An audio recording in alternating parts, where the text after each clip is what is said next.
오늘 제가 함께 나눌 말씀은 우리 죄를 사하여 주옵소서라고 하는 주기도문의 말씀을 함께 좀 살펴보려고 합니다. 우리가 기도라고 하는 제목으로 말씀을 나눈 것 중에 오늘이 16번째 시간입니다. 여러분이 유명한 소설가 어네스트 해밍웨이를 잘 아실 것입니다. 무기여 잘 있거라 또는 노인과 바다. 이 노인과 바다는 노벨 문학상을 받게 된 아주 유명한 작품이죠. 그래서 해밍웨이 하면 모르는 사람이 없는 그런 아주 유명한 소설가입니다. 그런데 해밍웨이가 쓴 아주 짧은 단편 소설이 하나 있습니다. 제목은 거창한데 소설의 내용은 참 단순합니다. 그 제목이 뭐냐면 한글로 번역된 책의 제목은 세속의 신전이라고 하는 제목입니다. The Capital of the World라고 하는 제목인데 세속의 신전이라고 번역이 돼서 출판이 된 책이에요. 근데 이 책은 그 배경이 스페인입니다. 이 소설 속에 등장하는 한 아버지가 집을 나간 아들을 용서하고 아들과 화해하기를 바랬습니다. 그래서 일간지에 신문에 이렇게 광고를 냅니다. 파코야, 화요일 정오에 몬타나 호텔에서 만나자. 이 아비가 너를 다 용서했다. 아빠가 라고 하는 신문 광고를 냈습니다. 그리고 화요일 정오가 되었을 때 이 아버지는 몬타나 호텔에 갑니다. 그런데 그 호텔에 간 아버지가 깜짝 놀랐어요. 벌어진 광경을 보고. 약 800명쯤 되는 파코가 와서 기다리는 것입니다. 스페인에는 파코라는 이름을 가진 사람들이, 이 파코라는 이름이 흔해요. 이 파코라는 이름을 가진 사람들이 많았어요. 그런데 그렇게 많은 파코 중에 아버지와 불화해서 아버지의 용서를 기다리는 사람이 또 그만큼 많았다고 하는 것입니다. 약 한 800명의 파코가 나와서 아버지의 용서를 기대하고 나와서 기다리는 모습을 이 아버지가 본 것입니다. 이 짧은 이야기를 해밍웨이가 소설을 기록을 하면서 무엇을 이야기하고 싶었던 것일까 하는 생각을 해봤습니다. 이 해밍웨이는 자신을 포함해서 많은 사람들에게 용서의 은혜가 필요하다라고 하는 사실을 이야기하고 싶었던 것입니다. 왜냐하면 이 해밍웨이 자신이 참 어둡고 암울한 시간들을 오래 보냈던 사람입니다. 이 해밍웨이의 부모님은 기독교인이었어요. 그런데 어느 날 아버지가 권총으로 자살을 합니다. 근데 그 자살한 남편을 이 어머니가 또 용서를 못하는 거예요. 그런데 설상가상 기독교 신앙을 가지고 그것을 가르쳤던 아들 해밍웨이가 그리스도인다운 삶을 살지 않는 것입니다. 비기독교적 삶을 살아가는 것입니다. 그러니까 그 모습을 본 어머니가 뭐 할 수 없냐면 남편도 용서할 수 없고 아들도 용서할 수 없는 거예요. 그래서 이 해밍웨이가 어느 생일을 맞았을 때 어머니로부터 온 생일 선물, 소포를 받습니다. 그 소포에는 두 가지의 내용물이 있었습니다. 하나는 케이크 있었고 다른 하나는 아버지가 자살한 권총이었습니다. 그것을 아들 해밍웨이가 생일날 선물로 받습니다. 그것을 받은 해밍웨이의 심정이 어땠을까요? 참 복잡하고 이렇게 은혜 없고 용서 없는 세상에 대해서 얼마나 그것을 갈망하는 심정이 있었을까 하는 것입니다. 그래서 해밍웨이가 거의 말년에 쓴 그 노인과 바다라고 하는 것도요, 사실은 굉장한, 사실은 그것을 설명하는 많은 문학가들은 인간의 존엄과 의지를 이야기한 소설이다라고 평을 합니다. 근데 실제로 여러분이 그걸 쭉 읽어보시면 그렇게 평한 것과 다른 모습, 다른 느낌들을 받으실 거예요.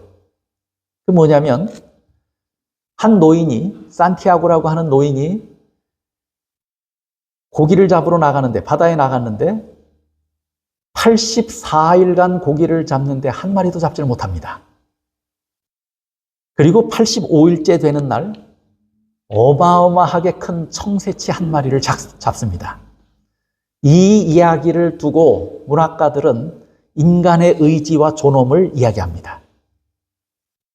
그런데 해밍웨이가 그것을 잡아서 배에 실지를 못하니까 바다에서 그 청새치 잡은 걸 묶어서 배에 끌고 오죠. 끌고 항구에 도착했더니 뭐만 남아있어요? 뼈만 남아있어요. 상어들이 공격을 해서 청새치를 그 살을 다 뜯어먹은 것입니다. 결국에 해밍웨이의 작품 속에 드러난 한 인간의 모습을 보면서 인간의 의지가 이렇게 대단하다는 것을 이야기했고 참 존엄한 존재다라고 하는 사실도 이야기했지만 사실은 이야기의 결말은 뭐냐면 허무하다고 하는 것입니다. 그래서 해밍웨이는 참 그 문학적인 아주 천재적인 또 감성의 아주 풍부한 감성을 가진 그런 문학가, 소설가였지만 실제로 그의 삶은 참으로 고독했고 허무했고 용서의 은혜를 갈망하는 그런 삶을 산 사람이다라고 말할 수 있습니다.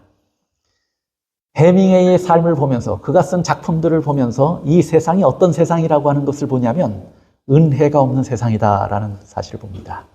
허무한 세상이다라고 하는 사실을 볼 수 있습니다. 그런데 은혜 없는 세상, 허무한 세상이죠.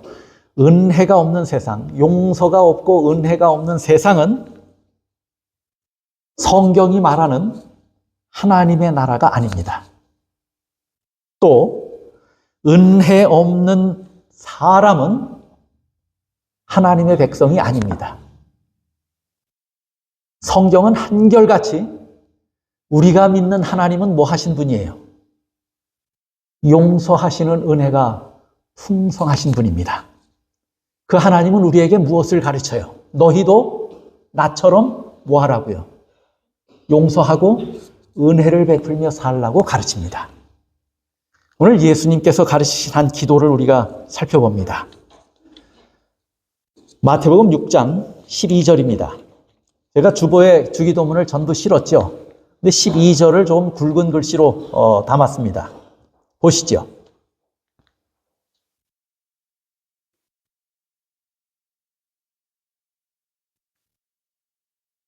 우리가 우리에게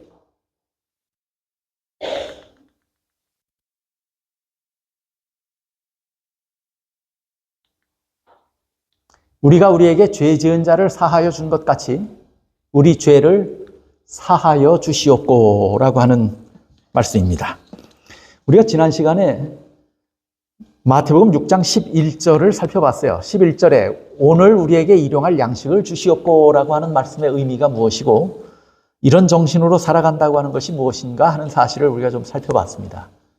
그런데 오늘 우리에게 일용할 양식을 주시옵고라고 기도했는데 우리 성경에 빠진 단어가 하나 있어요. 원문에는 있는데 우리 한글 번역 성경에 빠진 단어가 하나 있습니다. 그리고라고 하는 단어입니다. 그리고 이어지는 말씀이 12절입니다. 우리가 우리에게 죄 지은 자를 사하여 준 것 같이 우리 죄를 사하여 주옵소서라고 하는 기도입니다.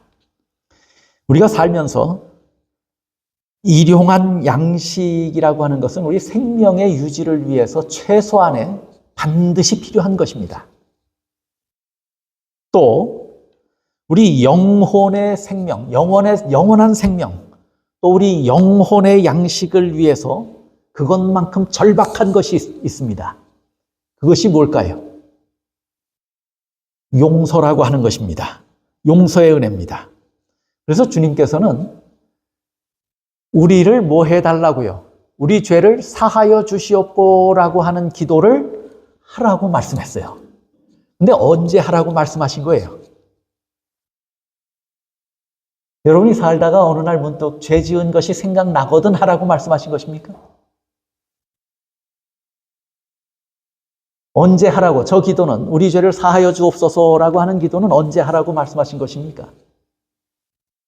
아까 제가 11절을 설명하면서 그리고라고 하는 단어가 우리말 성경엔 빠진 것을 말씀을 드렸어요. 그래서 6장 11절과 12절은 사실은 뭐예요? 같은 문장이에요. 우리에게 일용할 양식을 주시는 것은 우리 생명의 유지를 위해서 필요한 것입니다. 그런데 영원의 생명, 영원한 생명, 영혼의 양식을 위해서는 마치 육신의 생명을 위해서 일용할 양식이 필요한 것처럼 영혼의 생명을 위해서는 일용할 용서가 필요한 것이다 라고 하는 사실을 가르치고 있는 것입니다. 그래서 양식이 매일의 생명 유지를 위해서 매일 필요한 것처럼 우리 영혼도 뭐가 매일 필요하다는 거예요?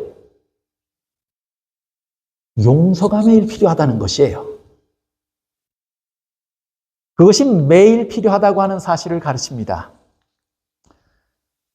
제가 오늘 이 기도를 통해서 배우는 교훈들 또 해결해야 할 질문 두 가지를 좀 함께 나누려고 합니다. 제가 이 질문 형식으로 기록을 하진 않았어요.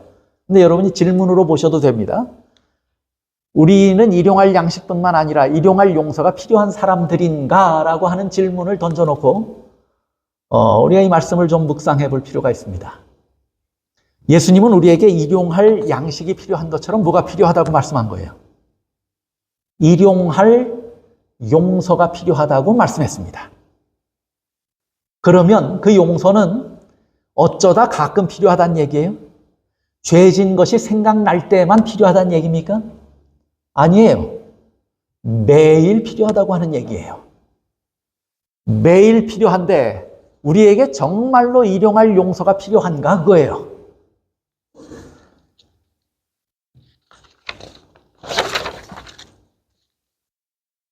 요한복음 13장 10절에 보시면 예수님께서 이렇게 말씀합니다. 예수께서 이르시되 이미 목욕한 자는 뭘 씻어야 된다고요? 우리가 최초의 예수님을 믿고 우리의 믿음을 고백했을 때 죄로부터 돌아서고 예수를 믿겠다고 회심하고 뭐 한 거예요? 믿은 거예요. 그리고 우리는 침례를 받았어요. 그것을 예수님은 뭐라고 말씀하신 것이냐면 예증을 들어서 설명하시는데 우리가 받은 침례가 바로 그것이다 라고 말씀했어요. 그러면 이렇게 한번 회심하고 용서를 받았으면 더 이상 우리의 삶에 용서가 필요 없다는 얘기예요. 예수님은 뭐라고 말씀하신 거예요? 이미 목욕한 자들도 뭐는 필요해요? 발을 씻는 것은 필요하다고 말합니다. 제가 여기 옮기진 않았지만 이거 다 만들고 나서 오늘 아침에 생각이 나서 그 증언의 말씀을 찾다가 한 구절을 더 읽게 됐어요. 그게 뭐냐면 교회 증언 7권에 나오는 말씀인데 우리 자신을 정결케 하고 거룩함을 이루기 위해서는 가끔 회개가 필요한 것이 아니라고 했어요. 우리가 정결케 되는 데는 회개하는 것이 가끔 필요한 것이 아니고 날마다 필요하다고 그랬어요. 날마다. 정결하게 되고 거룩하게 되고 성숙하게 되고 자라가는 과정에서 회개라고 하는 것은 날마다 필요한 것이다 라고 말합니다. 빌립보 3장 12절에 그래서 사도 바울은 뭐라고 말하냐면 내가 이미 얻었다 함도 아니요. 사도 바울쯤 되면 저거보단 나은 고백을 할 수 있지 않을까요? 근데 이렇게 고백해요. 내가 이미 얻었다 함도 아니요. 온전히 이루었다 함도 아니라 오직 내가 그리스도 예수께 잡힌 바 된 그것을 잡으려고 달려가노라. 사도 바울 스스로도 그것을 느꼈는데 하물며 우리는 이것을 얼마나 더 심각하게 느껴야 할까요? 우리의 믿음은 아직 완전하지 않습니다. 우리의 의지도 아직 완전하지 않습니다. 우리의 성품도 아직 완전하지 않습니다. 사도 바울 같은 사람도요. 그런 불완전한 자신의 모습을 바라보면서 뭐라고 탄식했냐면 오호라 나는 곤고한 사람이로다 라고 탄식합니다. 로마서 7장에 그 이야기를 길게 설명을 했어요. 이게 사도 바울의 고민이에요.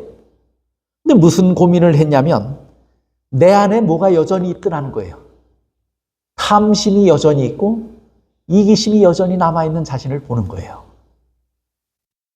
그런데 그것을 바라보면서 원하는 것은 이것인데 내가 좀 선을 이루고 싶고 이타적이고 싶고 욕심도 다 버리고 무하적인 삶을 살고 싶은데 마음은 그런데 선을 행하는 능력이 나에게 있다는 거예요? 없다는 거예요?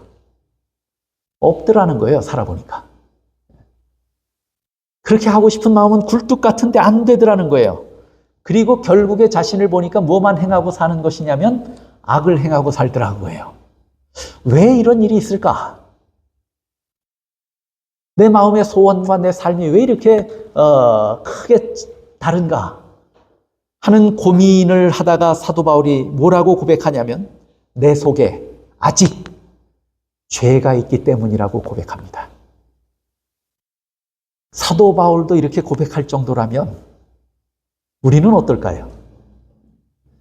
효성이 깊으면 깊을수록 그 자식은 부모에 대해서 효를 다하지 못한 것을 뭐해요?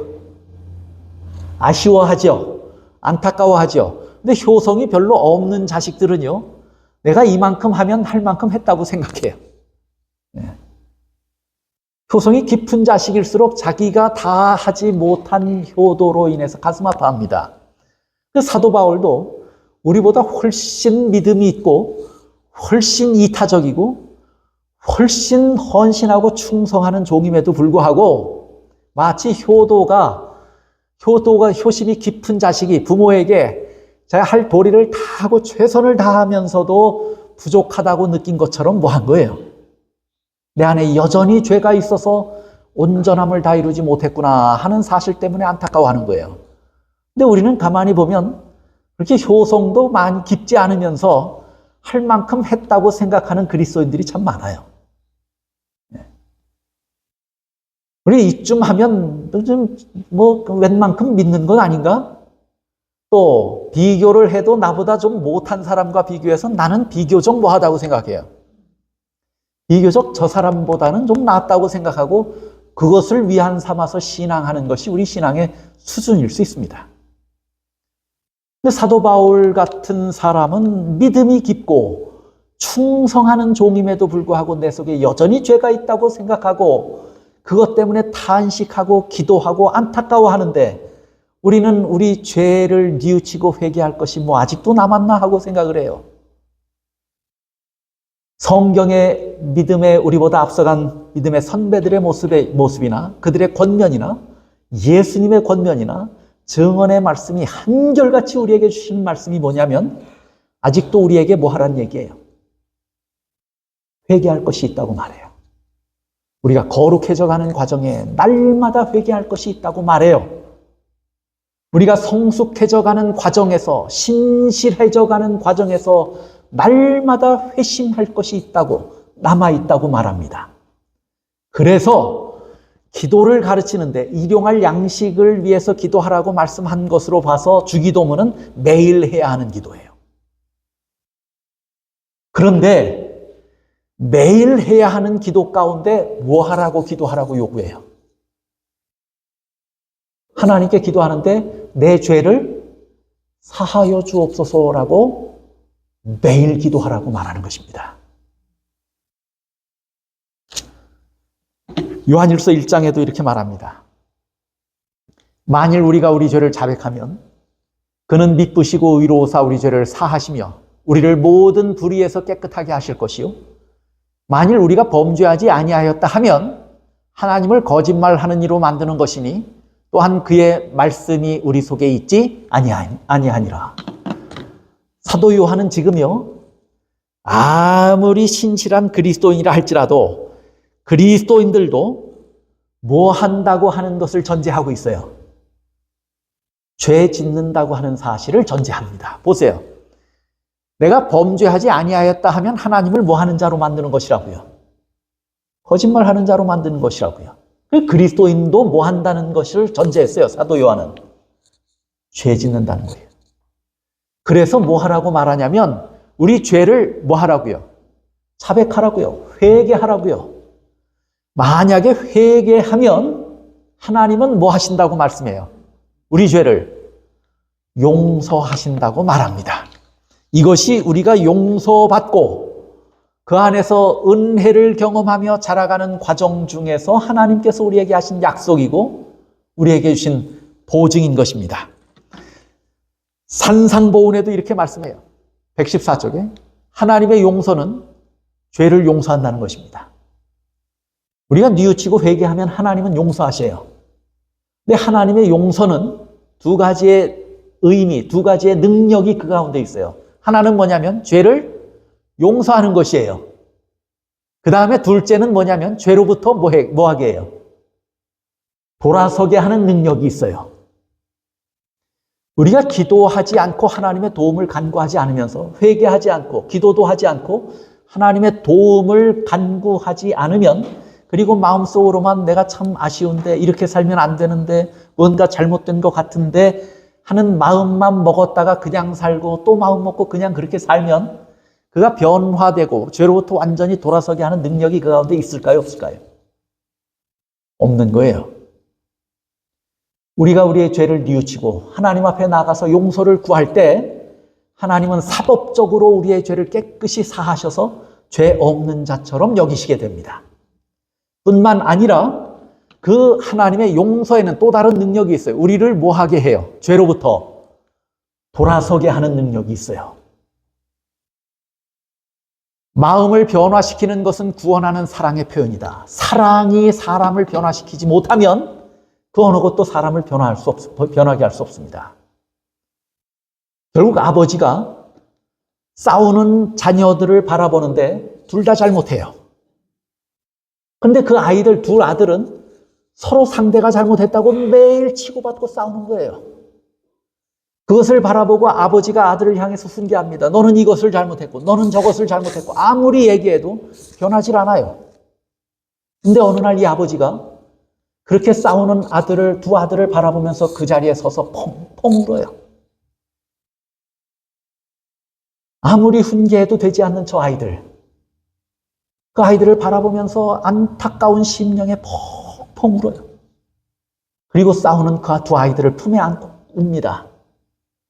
근데 아버지가 아무 말도 안 했어요, 그날은. 아무 말도 안 했는데 자기를 품에 안고 아주 큰 그 눈물을 흘리며 펑펑 우는 아버지를 바라보는데 아무런 교훈을 듣지 않았음에도 불구하고 이 두 아들의 눈에서도 눈물이 흐르기 시작하는 것이에요. 이 아이들을 변화시킨 것이 뭐예요? 교훈이에요? 사랑이에요? 사랑이 변화시키는 거예요. 사랑이 변하게 할 수 없으면 그 어느 것도 변하게 할 수 없습니다. 하나님의 용서하는 은혜에는 사랑이 있어요. 그래서 우리의 죄를 용서할 뿐만 아니라 우리를 뭐하게 하는 능력이 그 가운데 있냐면 변하게 하는 능력이 있는 것이에요.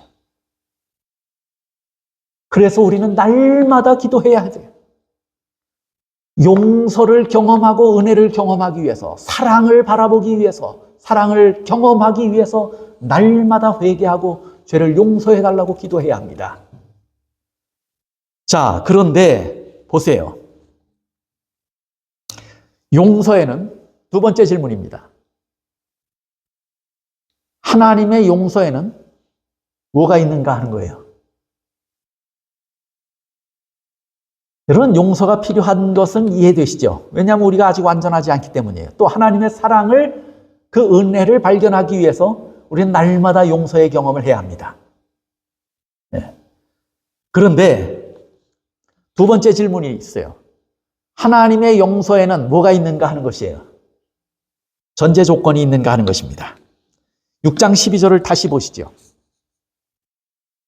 우리가 우리에게 죄 지은 자를 사하여 준 것 같이 우리 죄를 사하여 주시옵고. 전제가 있어요, 없어요? 그냥 저보고 하나님 앞에 나가서 오늘 내가 지은 죄, 의지가 약하고 또 하나님의 사랑의 기대를 다 부응하지 못하고 또 하나님께서 내게 맡겨주신 형제를 사랑하라고 하는 말씀을 다 순종하지 못한 것, 도덕적으로 불완전하게 산 것, 이런 것들을 다 생각하며 나가서 기도하면서 아버지, 오늘 제 죄를 용서해 주십시오. 이렇게 기도하라고 한다면 쉬울까요? 어려울까요? 쉽죠. 저도 이런 경험이 있어요. 실제로 누군가 저에게 굉장히 속상하게 한 사람이 있었고 그것을 경험한 사건이 있었어요. 그런데 그날도 저는 설교를 해야 했고 설교를 마치고 주기도문을 외웠어요. 근데 쭉 외우다가 여기 와서 저게 안 돼요. 그래서 제가 보통 주기도문으로 모임을 마치면 주기도문을 소리내서 외우잖아요. 근데 하다가 아무 소리 안 하고 있으면 또 이상하게 생각할 거 아닙니까, 사람들이. 그래서 우리가 우리에게 죄 지은 자를 사하여 준 것 같이 저 문장은 못하겠고 그 다음 기도는 하고 싶은데 그 문장은 못하겠고 안 하면 사람들이 곁에 있는 사람들이 들을까 봐 체면이 말이 아니고 그래서 저 문장은 무슨 말인지 모르게 중얼중얼 하다가 마지막 문장만 또렷하게 한 기억이 있어요. 우리가 기도하다가 기도가 막힐 때가 있어요. 저 기도할 때 참 어려운 것이에요. 왜냐하면 전제가 있기 때문이에요. 그 전제가 뭐냐면 우리가 우리에게 뭐 한 것을 사해 준 것 같이요. 죄 지은 자를 사해 준 것 같이 우리 죄를 용서해 주십시오. 그 말이에요. 망설여지는 거예요. 그런데 저 기도 다음에 13절이 이제 기도의 마지막입니다. 13절로 주기도문은 마쳐요.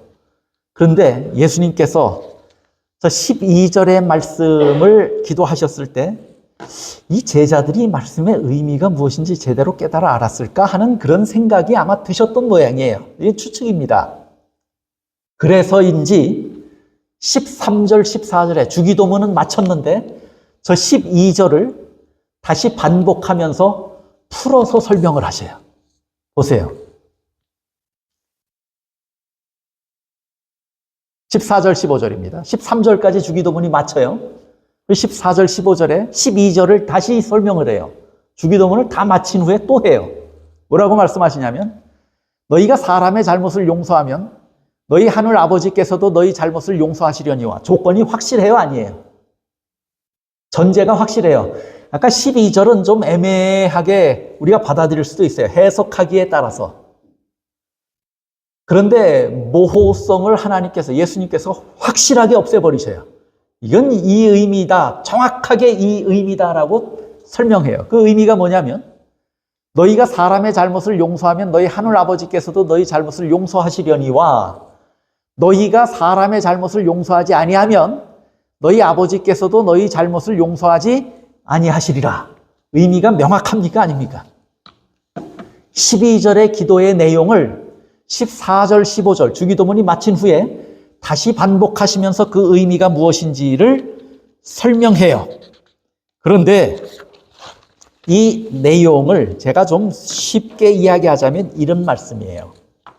하나님, 제가 아무개를 용서할 수 없습니다. 그러니 저희의 죄도 용서하지 마십시오. 그런 기도 아닙니까?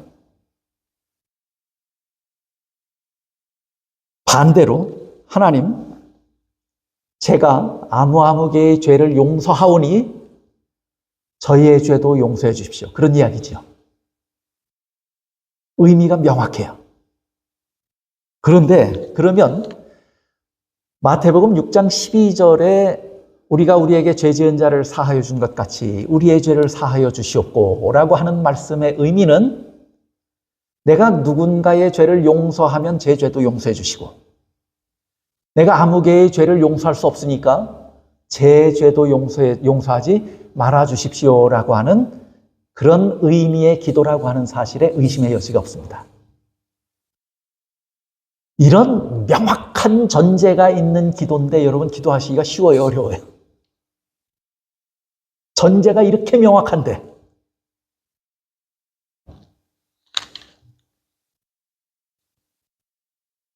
그러면 이건 뭐 제가 부연 설명을 해서 뭐 의미를 희석시킬 수 있는 여지가 없어요. 예. 너무도 명확해요. 그래서 우리 참 마음에 큰 부담이 있습니다. 당황스럽습니다. 기도할 때. 그런데 한편으로는 여러분 이쯤 되면 한 의문이 드실 거예요. 그게 뭐냐면 하나님의 용서는 이렇게 조건적인가? 이런 의문이 드십니까? 하나님의 용서는 과연 조건적이었단 말인가 하는 거예요. 여기 보면 조건이 있어요, 없어요? 조건이 있어요. 그럼 근본적으로 하나님의 용서는 무조건적인 것이 아니었고 조건이 있었는가 하는 것입니다. 그러면 하나님의 용서가 조건적이라면 그 용서는 하나님의 은혜인가? 아니면 내 행위가, 용서하는 행위가 공로가 되어서 그 보상으로 받게 되는 용서인가? 그런 것입니다. 왜냐하면 내 용서를 위해서, 내 죄의 용서를 위해서 반드시 뭐 하라고 말씀했어요? 형제를 용서하라고 하는 전제가 명확하잖아요. 그러면 하나님의 용서라고 하는 것은 과연 조건적이고 은혜가 아닌가 그거예요. 그런데 이런 의심이 들다가도요, 우리가 십자가를 바라보면 이 사실에 의심의 여지가 있습니까? 없습니까? 우리의 용서가 은혜라고 하는 사실에 의심의 여지가 있습니까? 없습니까? 십자가를 바라보면 의심의 여지가 없단 말이에요. 그런데 저렇게 말씀하실 때는 과연 은혜가 아니고 조건인가 하는 사실을 생각하게 됩니다. 저나 여러분이 얼마나 우리 이웃들과 형제들의 잘못을 용서해 주셨는지는 알 수 없지만, 만약에 내가 누군가를 용서해 준 것만큼만, 그 횟수만, 그것에 비례해서 하나님이 내 죄를 용서해 주십시오라고 한다면 누가 손해예요?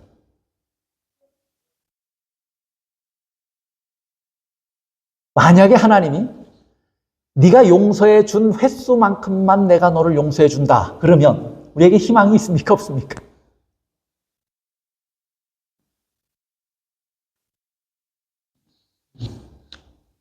우리가 하나님께 지은 죄가 더 많습니까? 형제가 나에게 지은 죄가 더 많습니까? 근데 그것에 비례해서 순순히 저것이 조건이 되어서, 전제가 되어서 저럴 때만 용서해 주신다고 하면 우리는 용서받을 수 없는 존재예요. 그런데 하나님은 뭘 지셨어요? 십자가를 지셨어요. 하나님의 용서와 우리의 용서는요, 이렇게 비례해서 비교할 수 있는 대상이 아니에요. 우리가 이 전제를 보면서 저렇게 할 때만 하나님이 용서하시고 하나님이 우리를 용서하시는 것은 은혜가 아닌가라고 하지 않아도 되는 것은, 우리 저렇게 전제해서 권면한 말씀과 하나님의 실제적 용서는 비율로 따져서 비교할 수 있는 대상이 아니기 때문이에요.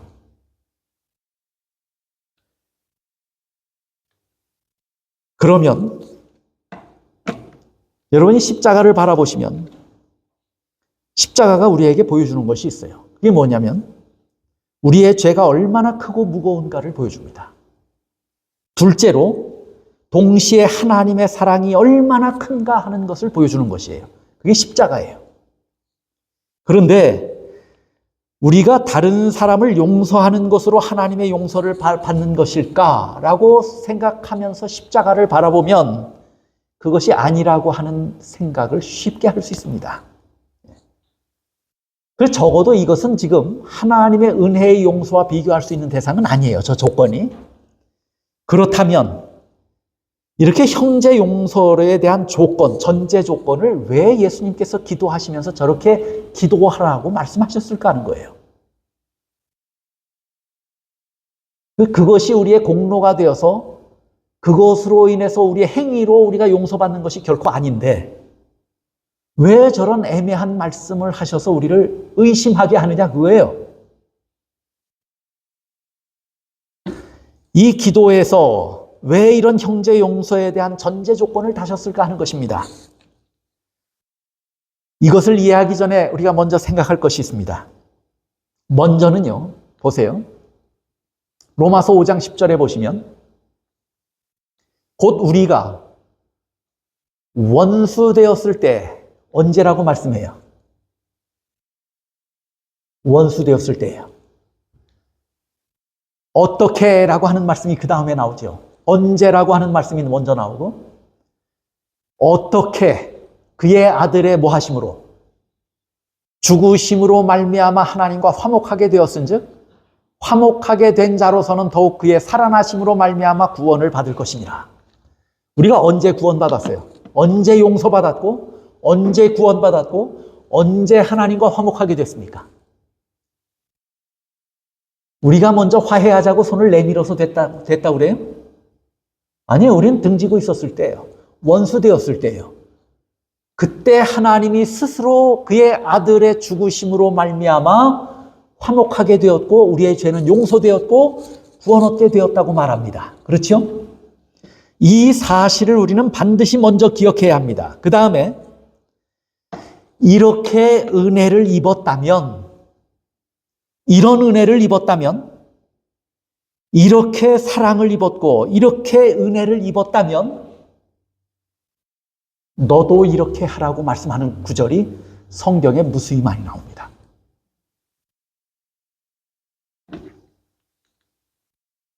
마태복음 10장 8절에 너희가 거저받았으니 뭐라고 그래요? 거저주라고 그래요. 우리가 원수 되었을 때 은혜를 받았어요. 원수 되었을 때 그의 아들의 십자가를 졌어요. 그리고 하나님과 화목하게 됐어요. 누구의 은혜로 된 거예요? 하나님의 은혜로 됐어요. 그리고 우리가 구원 얻었어요. 하나님의 은혜로 된 거예요. 그러면 은혜라고 하는 말의 의미를 아시죠? 우리가 무엇인가 해서 얻으면 그것은 보상이지 은혜가 아니에요. 우리가 한 것이 없었을 때, 원수 되었을 때 입은 것이기 때문에 뭐예요? 은혜면 보상입니까? 거저받은 것입니까?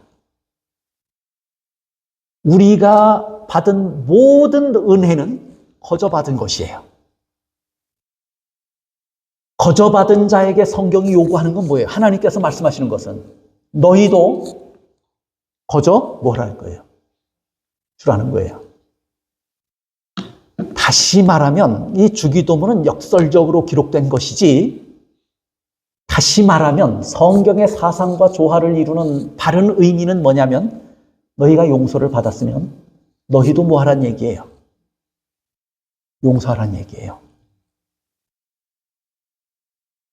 너희가 용서를 받았으면 용서하라는 거예요. 그게 전제가 아니고 공로가 되어야 한다고 예수님께서 말씀하신 의미가 아니에요. 여러분 기독교의 황금률이 무엇인지 아시죠? 너희가 받고자 하는 대로 뭐 하란 얘기예요?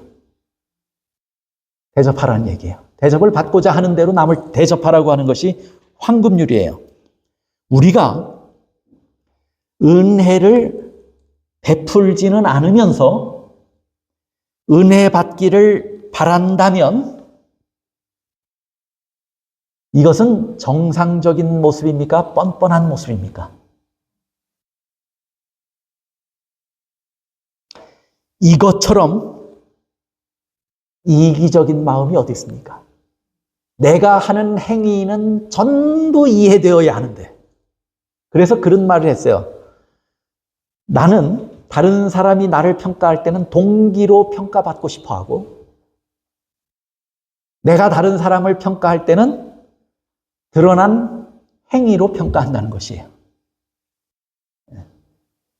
그러니까 이런 근본적으로, 본질적으로 이기적인 마음을 가지고 있는 거예요. 내 행위는 동기로 평가받아야 되고, 남의 행위는, 남의 일은 행위로 평가받아야 돼요. 그 자체가 뭐냐면 이기적인 마음이에요. 성경은 이기심을 죄의 본질로 봅니다. 이런 근본적인 그리스도인이면서 이기적인 마음을 가지고 있으면 근본적으로 우리의 마음이 무엇되다고 말하는 것이냐면 죄되다고 말하는 거예요.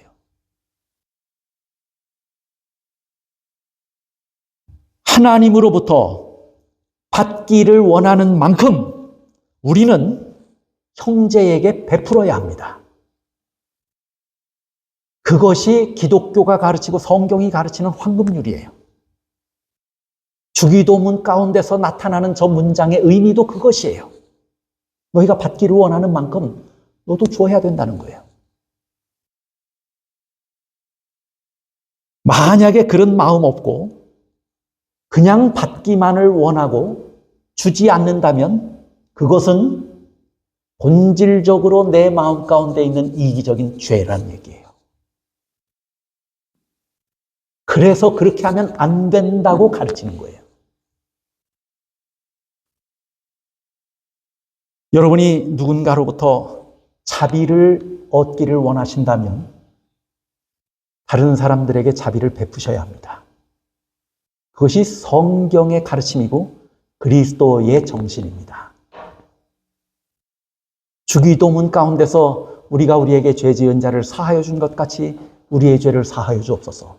마치 역설처럼 전제 조건이 달린 것처럼 기록이 됐지만 그 내용에는 이렇게 깊은 함축된 의미들이 있다고 하는 사실을 우리는 이해해야 합니다. 만약에 형제는 용서하지 않는 자가 하나님의 용서를 구했어요. 그런데 하나님은 그 사람을 용서했어요. 그러면 하나님은 용서하지 않는 정신을 용인하는 분이 됩니다. 그래요, 안 그래요? 내가 죽어도 누구는 용서할 수 없습니다. 그런데 내 죄는 용서해 주십시오. 그렇게 기도했을 때 하나님이 내 죄를 용서해 주셨다면 하나님은 용서하지 않는 정신도 뭐 하는 거예요? 용인하고 인정하시는 꼴이 돼요.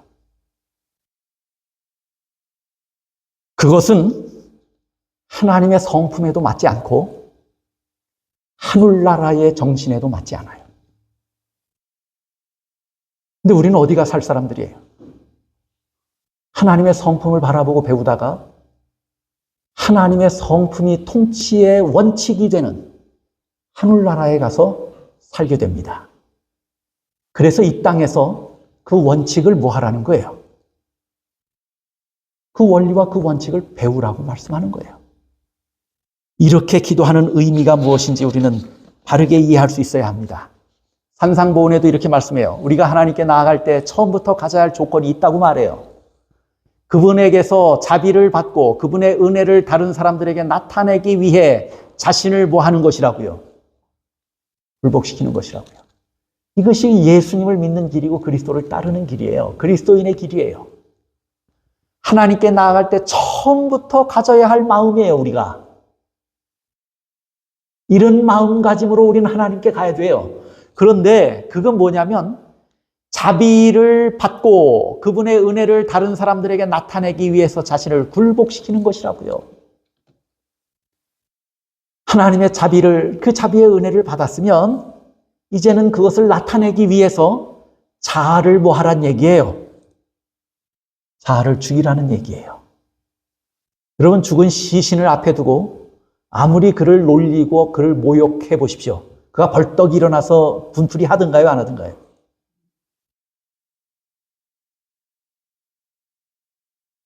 어떤 사람은 그것도 못하지요. 그 사람 참 잘 죽었다 그러면 꿈에 나타나서 해코지 할까봐 무서워 벌벌 떠는 사람들도 있어요. 그런데 죽은 시신은 무엇을 하든지 아무 반응을 하지 않습니다. 사도 바울이 나는 날마다 죽는다고 말할 때, 그리고 예수님께서 십자가를 지라고 말씀하셨을 때 그리스도께 나가는 길이 무엇인지를 우리는 이해할 수 있어야 합니다. 그 말씀의 의미를 생각할 때. 그리스도에게 은혜를 받았고 자비를 받았으면 그 은혜를 나타내고 보여주고 행하기 위해서 나는 뭐 해야 된다고요? 죽어 없어져야 된다고요. 그것이 성경의 가르침이에요. 계속해서 이야기합니다. 하나님의 용서의 사랑을 받아들이고 나누어 주기 위하여 우리가 필수적으로 해야 할 것 하나는 그분께서 우리에게 대하여 가지신 사랑을 깨닫고 믿는 것이다. 이걸 정말 깨닫고 믿으면 이 사랑에는 뭐가 있냐면 용서하는 은혜도 있고요. 우리를 변화시키는 능력이 그 안에 있어요. 그래서 정말 먼저 이거부터 하라는 거예요. 이거부터 경험하고 용서의 사랑을 받아들이면 우리는 뭐 하는 자가 될 수 있다고 말하냐면 그 용서를 나누어 주는 자가 될 수 있다고 말합니다.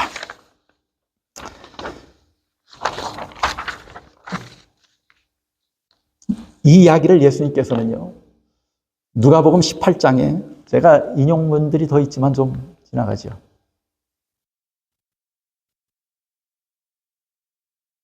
예수님께서 이 기도를 가르치신 예수님께서 이 기도의 내용을 마치 자세하게 풀어서 우리에게 설명하는 것처럼 한 예증을 들어서 가르치십니다. 그게 뭐냐면 1만 달란트 빚진 자와 100데나리온 빚진 자에 대한 이야기입니다. 저 이야기의 줄거리를 여러분이 잘 아실 것이에요. 이 비유를 통해서 예수님께서 정말로 가르치시고자 했던 것이 무엇일까요? 많은 사람들이 하나님의 무한한 용서를 받았습니까? 안 받았습니까? 마치 이 사람이 임금으로부터 $10,000를 빚을 졌는데 갚을 능력이 없었을 때 임금으로부터 뭘 받았어요? 탕감을 받았어요. 그럼 무한한 용서를 받은 거예요. 그렇지요? 그런데 이 사람은 돌아가서 동관 하나를 붙잡아서 뭐 해요? 100데나리온을 빚진 자를 용서하지 못하고, 그런데 그 소식을 누가 들어요? 임금이 듣죠? 결국엔 누굴 잡아가둬요? 1만 달란트 빚진 자에게 그 돈 다 갚으라고. 용서가 뭐 된 거예요? 철회됐어요. 만약에 1만 달란트 빚진 것을 은혜로 탕감받았다면 이 사람이 당연히 했어야 할 일은 뭔가요? 나가서 저 동관, 100데나리온 빚진 저 동관을 바라봤을 때 참 너도 힘들고 어렵지, 사는 것이 고달프지, 그거 갚을 필요 없어, 이렇게 말해야 될 것 아니에요? 그런데 그렇게 하지 못한 저 사람을 임금은 용서하지 않습니다. 이것은 위선이고 은혜를 모르는 태도예요. 그래서 예수님은 저런 은혜를 풍성하게 입었으면 네가 변해라. 너는 죽어야 되고 변해야 되고 그 변한 모습으로 형제를 뭐 하라고요? 용서하라고 권면하는 것입니다. 그 다음에 우리가 또 기억해야 할 것이 있어요. 그게 뭐냐면, 제가 전에 어떤 교회에서 어느 순간부터 무슨 얘기가 자꾸 들리냐면 내가 상처받았다라고 하는 얘기들이 자꾸 들려요. 이 사람도 그 얘기하고 저 사람도 그 얘기해요. 그 상처받았으면 상처를 반대로 뭐 한 사람도 있어요. 준 사람도 있죠. 그런데 나는 그 사람 때문에 상처받았다고 이 사람은 분명히 얘기하는데 그 사람하고 얘기하다 보면 그 사람은 또 누구 때문에 상처받았다고 얘기하냐면 이 사람 때문에 상처받았다고 얘기해요. 서로 뭐 하는 거예요? 서로 상처 주고받는 거예요. 그런데 참 희한한 것은 사람이 이기적이에요. 편리하게 기억할 것만 기억하고 망각할 것은 철저하게 망각합니다. 그래서 자기가 상처 준 것은 무의식 가운데 들어가 없어요. 의식이 없어져요. 그리고 뭐만 기억돼요? 상처받은 것만 기억돼요. 여러분 분명히 기억하셔야 합니다. 예수님께서 우리가 우리에게 죄 지은 자를 사하여 준 것처럼 내 죄를 사하여 주십시오 라고 기도하라고 그랬을 때 누군가 나에게 죄를 졌지 하는 사람이 떠올라야 될 거 아니에요. 그럼 그 사람은 뭐라고 기도할까요? 그 사람도 똑같은 기도한다는 거예요. 그 사람은 누구 생각하면서 그 기도할까요? 저 생각하면서 그 기도하는 거예요. 그래서 그 기도는 서로를 위한 기도예요. 우리가 이 기도를 서로가 날마다 할 때 서로에게 유익이 돼요. 또 한 가지 기억할 것이 있어요. 이사야 43장에 보면 하나님께서 이렇게 말씀해요. 나 곧 나는 누굴 위해서 용서하는 자라고요. 하나님도 용서하시는데 누굴 위해서 용서해요? 우리는 용서하면 나는 희생하는 것이고 그 용서는 철저하게 누굴 위한 것이라고요. 용서받는 자를 위한 것이라고 착각합니다. 그런데 하나님도 뭐라고 말씀하시냐면 나는 날 위해서 널 용서한다는 거예요. 여러분 용서하지 못한 경우들을 경험하신 적 있죠? 누가 더 괴롭던가요? 내가 용서해야 할 대상은 발쭉 뻗고 자는데 나는 뭐예요? 나는 밤잠을 자지 못하고 고민하고 고통당해요. 그것이 용서하지 못한 자가 짊어져야 할 짐이에요. 결국에 그 짐을 누가 내려놔야 돼요? 상대가 내려주던가요? 하나님도요. 용서하지 않으면 하나님의 성품이 괴로워서 하나님의 성품에 비추어 볼 때 괴로워서 견딜 수 없는 분이에요.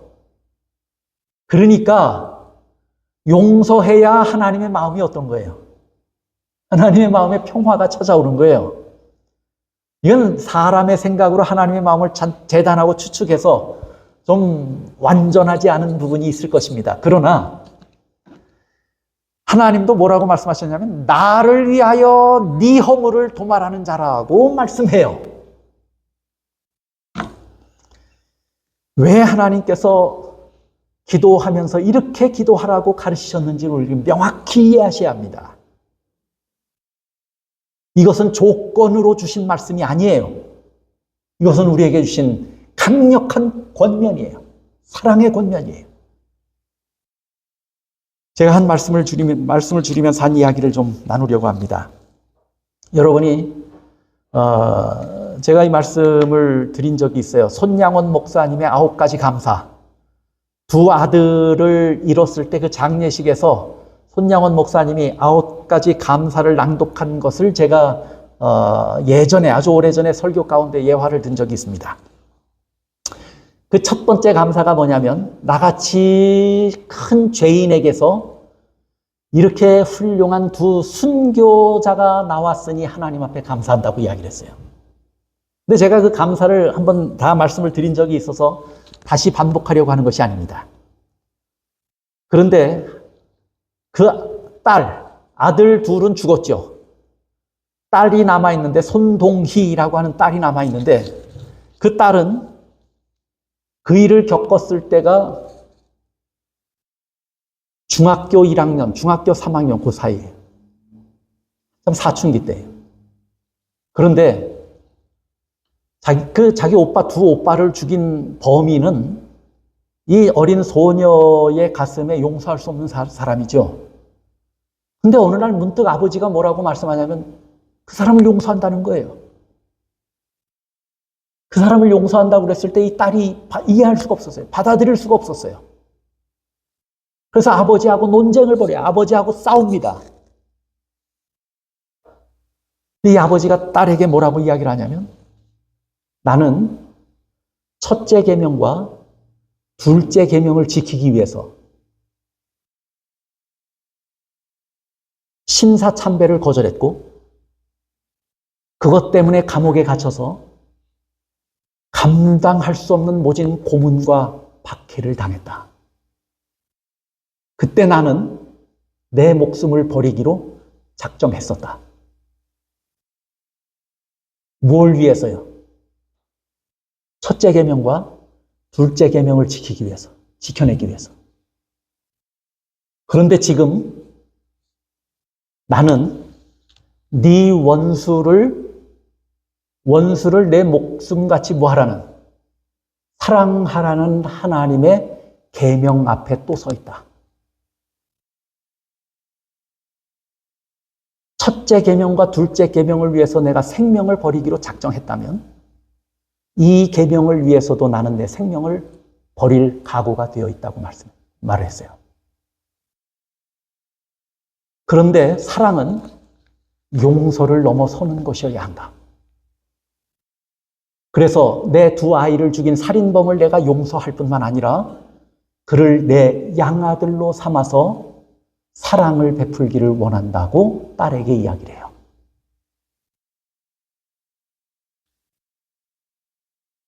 이런 분이 첫째 계명과 둘째 계명을 위해서 목숨을 버릴 만큼 철두철미한 신앙을 가진 이분이 무슨 계명을 위해서도 목숨을 버린 것이에요. 네 원수를 내 목숨처럼 사랑하라고 하는 이 계명을 위해서도 자기가 가진 모든 것을 내려놓고 심지어는 자기 목숨까지도 버릴 각오가 되어 있는 이 목사님의 아름다운 경험들, 또 그의 고백과 간증들을 바라보면서 그리스도인이 어떤 정신으로 살아야 하는가 하는 아주 고귀한 교훈을 깨닫게 됩니다. 예수님께서 가르치신 기도에는 이런 의미들이 다 함축적으로 포함되어 있다고 하는 사실을 기억하시기를 바랍니다. 우리 용서를 위한 조건으로 공로가 되어서 용서받는 것이라고 말씀하는 것이 아니에요. 하늘에 가서 살아야 할 그 백성들이 하늘에 맞는 하나님의 정신을 이 땅에서 배우고 실천해야 하는 것을 가르치시기 위해서 하나님께서 이렇게 강력한 말씀으로 권면하시고 권고하시는 말씀인 것입니다. 이 말씀을 따라서 우리도 용서하지 못하고 은혜를 베풀지 못하는 이 이기적인 품성의 결함을 반드시 극복하며 살게 되시기를 간절히 바랍니다. 예수님께서 그렇게 강하게 말씀하신 것은 우리가 이 땅에서 살 백성이 아니기 때문입니다. 하늘에 가서 살아야 하기 때문에 그 정신을 꼭 배우기를 바라셔서 하신 말씀입니다. 이 말씀을 따라서 우리가 순종하며 마치 이 말씀에도 목숨을 건 한 믿음의 훌륭한 선배들의 모습을 본받아서 우리도 꼭 그렇게 이런 믿음과 신앙을 지키며 살게 되시기를 간절히 바라면서 오늘 말씀을 줄이겠습니다.